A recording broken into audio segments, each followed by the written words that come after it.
দুর্নীতির অভিযোগকে কেন্দ্র করে সমালোচনার মুখে যুক্তরাজ্যের অর্থনীতি বিষয়ক মিনিস্টারের পদ থেকে পদত্যাগ করেছেন টিউলিপ সিদ্দিক।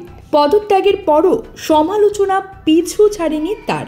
মন্ত্রী হিসেবে যুক্তরাজ্যের আর্থিক খাতে দুর্নীতি দমনের দায়িত্বে ছিলেন টিউলিপ সিদ্দিক। তাই দুর্নীতির অভিযোগে তার পদত্যাগের খবরটি সোশ্যাল মিডিয়ায় বেশ সমালোচনার সৃষ্টি করেছে। টিউলিপের পদত্যাগ বিষয়টি নজরে আসে বৈদ্যুতিক গাড়ি নির্মাতা প্রতিষ্ঠান টেসলা ও সামাজিক যোগাযোগ মাধ্যম এক্সের মালিক ইলন মাস্কের।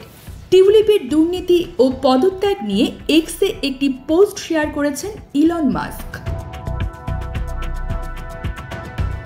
পোস্ট শেয়ার করে মাস্ক লিখেন, যুক্তরাজ্যের শিশু কল্যাণের দায়িত্বে থাকা লেবার পার্টির মন্ত্রী নির্যাতনকারীদের সুরক্ষা দেন, আর তাদের দুর্নীতি বিরোধী মন্ত্রী নিজেই একজন দুর্নীতিবাজ।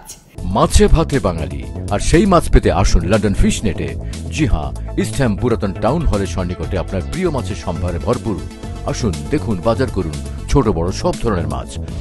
বাহ, একই ছাদের নিচে প্রয়োজনীয় সবকিছু পাওয়া যায়। যুক্তরাজ্যের অর্থ মন্ত্রণালয়ের অর্থনীতি বিষয়ক সিটি মিনিস্টার ছিলেন টিউলিপ সিদ্দিক। তিনি বাংলাদেশের ক্ষমতাচ্যুত প্রধানমন্ত্রী শেখ হাসিনার বোন শেখ রেহানার মেয়ে। মন্ত্রী হিসেবে দেশটির আর্থিক খাতে দুর্নীতি দমনের দায়িত্বে ছিলেন টিউলিপ সিদ্দিক, কিন্তু তার বিরুদ্ধেই শেষে দুর্নীতির অভিযোগ ওঠে। টিউলিপের বিরুদ্ধে অভিযোগ, বাংলাদেশে অবকাঠামো উন্নয়নের জন্য বরাদ্দ প্রায় $5 বিলিয়ন আত্মসাৎ এবং লন্ডনে একটি ফ্ল্যাট উপহার নিয়েছেন তিনি। এর ধারাবাহিকতায় অর্থনীতি বিষয়ক সিটি মিনিস্টারের পদ থেকে সরে দাঁড়ান টিউলিপ।